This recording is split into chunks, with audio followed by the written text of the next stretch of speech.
This year we'll be getting 4 specials for Doctor Who to kick off RTD2, 3 60th anniversary specials and 1 Christmas special. But what do we actually know about these specials? On the 24th of September 2021, Russell T Davies was announced to be returning to Doctor Who as the showrunner to celebrate the 60th anniversary and series beyond. On the 8th of May 2022, Ncuti Gatwa was announced to be playing the next Doctor, who we now know is the 15th Doctor. And a week later, on May 15th, it was announced that David Tennant and Catherine Tate would be returning for the 60th anniversary specials. And so, like I said in the intro, we know that there are going to be 3 60th anniversary specials, which are likely to take place in November this year, and there will be a Christmas special, although it hasn't been confirmed that it will definitely be on Christmas Day, which will be Ncuti Gatwa's first full episode as the 15th Doctor. And we also know that Doctor Who will be streaming on Disney+, although I personally think that could just be for Series 14. We haven't really had any confirmation that the 60th anniversary specials will be streaming on there, but it is possible. Now, there have been a few other official announcements, but I'll get to those when I talk about the episodes themselves in more depth. In terms of the teaser trailers we've got for the 60th anniversary specials, there was a short teaser trailer at the end of The Power of the Doctor, we got a Christmas Day trailer in absence of a Christmas special, and we got some ident glitch teasers along with a titles teaser trailer not that long ago. But what do we actually know about the episodes themselves? On the 14th of February 1980, the first part of Doctor Who and the Star Beast, written by Pat Mills and John Wagner, was published in the pages of Doctor Who Weekly and ran up until the 3rd of April that same year. This 4th Doctor comic book story began with Beep the Meep crashing his ship as he was pursued by Wrath Warriors, where he is then found by schoolchildren Sharon and Fudge. The Doctor follows the flames of the Neutron Drive Star Cruiser and investigates, unaware that he is leading the Wrath Warriors directly to Beep the Meep. After he has sent Beep the Meep with Sharon for safety, the Doctor learns from the Wrath Warriors that Beep the Meep is being hunted by them for unspeakable crimes. Taking the Wrath Warriors with him, the Doctor finds Sharon and the locals have been turned into zombie drones by the radiation of the Black Star Drive, and Beep the Meep has made them work to repair the ship for a star jump from Earth. The Doctor, along with Black Castle and the workers, are caught in the star jump. The story ends with the Doctor returning the workers to Earth in the TARDIS, and the Wrath Warriors capturing Beep the Meep. But what does this obscure Doctor Who comic book story have to do with the 60th anniversary specials?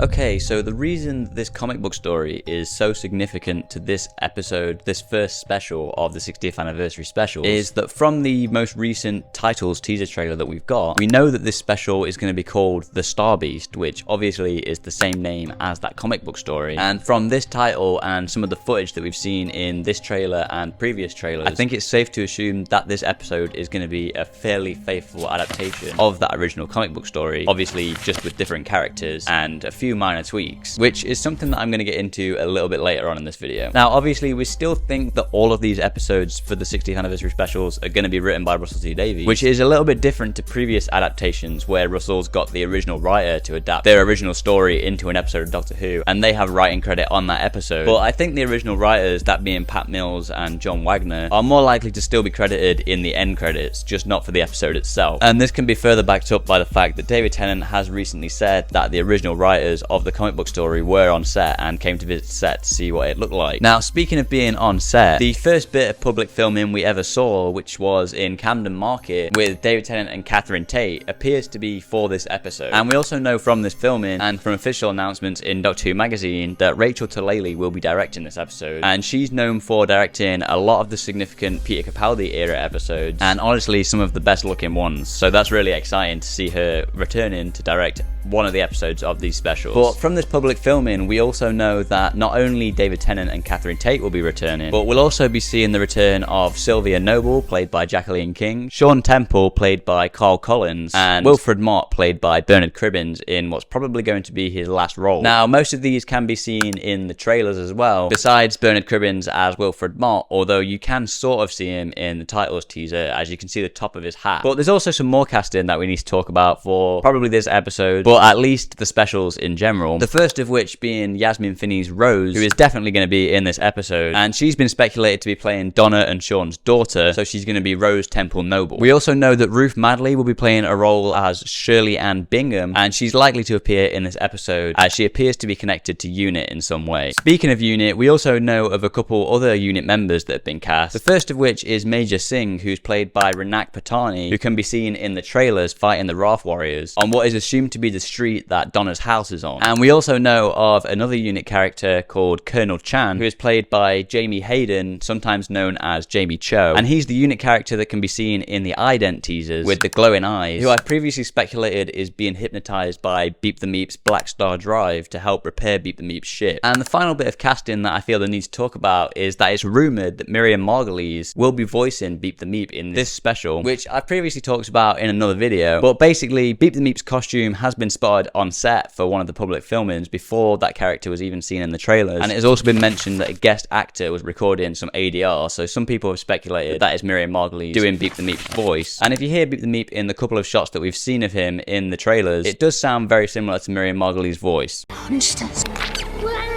Based on everything we know and the original comic book storyline, this is how I think the plot of the Star Beast is going to go.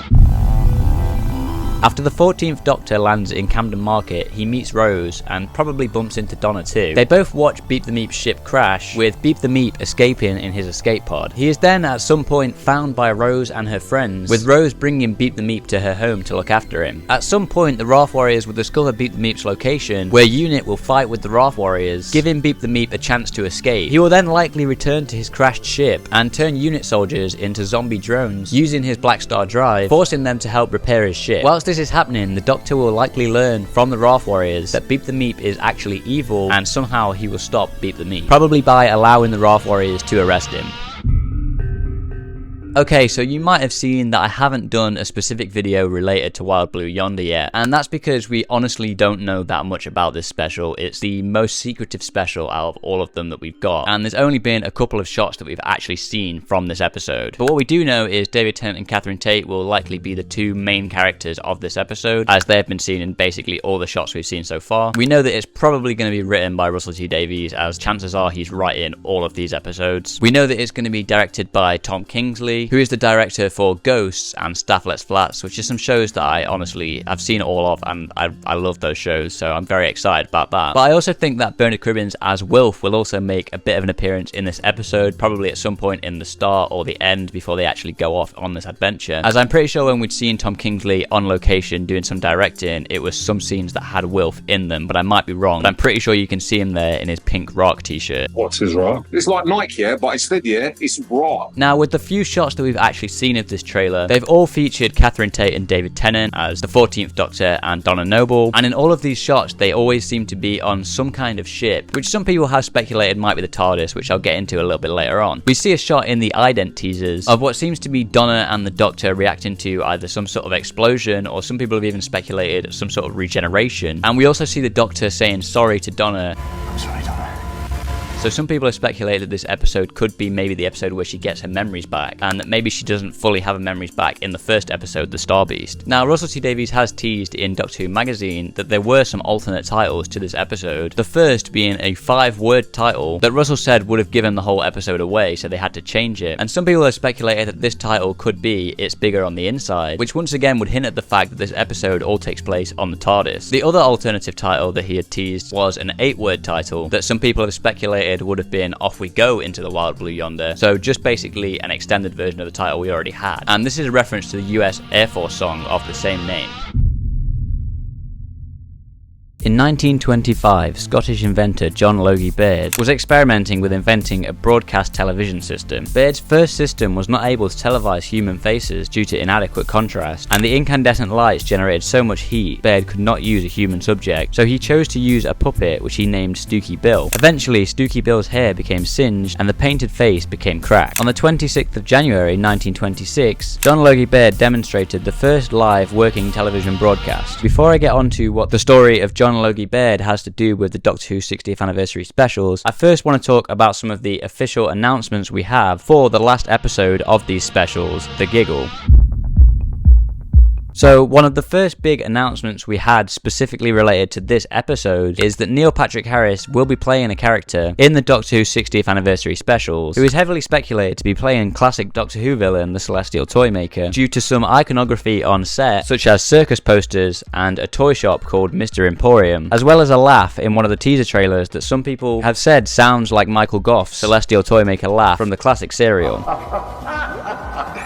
Now, Neil Patrick Harris has been spotted on set filming with David Tennant and Catherine Tate, as well as Bernard Cribbins, who plays Wilf, whose hat can be seen in the trailer during one of these sequences. As mentioned, we see the Mr. Emporium toy shop in one of the trailers, and Russell T Davies has said that the character that we see in this shot is a big actor who has not been revealed to us yet, and some people have speculated that this could be Adam Scott of Parks and Recreation, as somebody who looks strikingly similar to him has also been spotted on set. And for me personally, I really hope this is true. It does look a lot like him, and I've just finished watching Parks and Recreation recently, and I think he's really good in that. Baba boy. So I think it'll be a great get if he is in these episodes. It's also worth mentioning that the director for this episode is Chanya Button, who is a newcomer to Doctor Who, so I'm excited to see what her directing will be like. Now, on set, we also saw some posters that have some dates set in late 1925, and some of the set was also dressed to look like the 20s, which is where we saw the character that is supposedly played by Adam Scott, or another big actor. Now, this sort of leads us into John Logie Baird, who obviously was around during the 1920s, so it is heavily speculated that John Logie Baird will be a character in this episode and will likely be seen during those 1920s sequences. Now, this can be further backed up, as one of the codes in those glitch ident trailers we got a while ago has the phrase brooding Elijah, which is an anagram for John Logie Baird, and I've previously speculated that I think I might know who will be playing this character in the 60th anniversary specials, as John Logie Baird showed up in Russell T Davies' recent miniseries Nolly, played by actor John McKay, and he was also cast by Andy Pryor, who is the casting director for Doctor Who. Now, further evidence to back up that this story will be relevant to the Doctor Who 60th anniversary specials, and particularly this episode, is that a puppet can be seen on screen in the titles teaser trailer in what is assumed to be the new unit base that bears a striking resemblance to the Stooky Bill puppet, which I mentioned in that opening story. In this scene, we can also see the Doctor using what appears to be his new sonic screwdriver, although we don't get a great look at it, and we still haven't had a good look at it yet. And we also see the AMNN logo, which has led some people to believe that Trinity Wells will be making a reappearance in this era. And for those of you who don't know, she was an American news broadcaster who appeared frequently in the first RTD era. As for what I think the plot for this episode could be,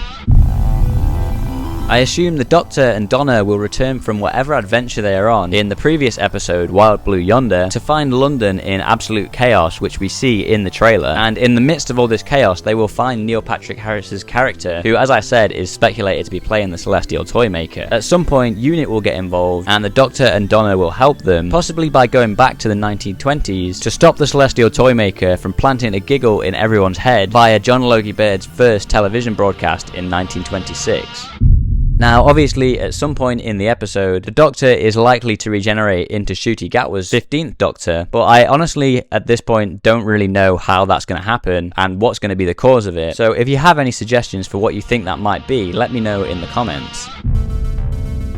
Okay, that's everything we know so far about the 60th anniversary specials, but we also have a little bit of information on the 2023 Christmas special, that being Ncuti Gatwa's first full episode as the 15th Doctor, as we've seen some filming photos and there's also been some other official announcements that relate to this episode. The first thing we saw from this Christmas special was some filming in a graveyard that I believe was in Cardiff or somewhere in Wales, where we'd seen the 15th Doctor in a new costume, which is honestly just his best costume we've seen so far. We've also seen some filming in Bristol, which is likely doubling as London, where we'd seen filming with Anita Dobson, who is a character called either Mrs. Flood or Mrs. Blood. She's told us both of those names in separate interviews, so I have no idea which one is the real one. And she's meant to be playing Ruby's next door neighbour, but some people have speculated, I think mostly due to the name, that she's going to be some sort of villain or secret villain in either that episode or maybe even Series 14's whole arc. We also know that Michelle Greenidge is playing a character in this episode, and some people have speculated that she might be Ruby's mum or foster mum or something along those lines. Speaking of Ruby Sunday, we also got a look at Millie Gibson filming the scene where Ruby first enters the TARDIS during this Bristol filming, and not long after, Ncuti also came back to this location to do some filming, where we might have had a look at him using the sonic screwdriver for the first time, although we can't get a good look at the device itself, so this isn't really confirmed. We also now know that filming at the Golden Cross pub in Cardiff is for this Christmas special, and that's where we got this new look at the 15th Doctor in his official announcement costume, but this time wearing a hat. Okay, so far that's everything everything we know about the 2023 Doctor Who specials. If you want to know more about Ncuti Gatwa's 15th Doctor and that official look we got at his costume, I've made a whole video about that Rolling Stone interview that he gave, specifically relating to the quotes where he talks about Doctor Who, and you can watch that here. But also stay subscribed to the channel, as I'll soon be making a video very similar to this about everything we know about Doctor Who Series 14.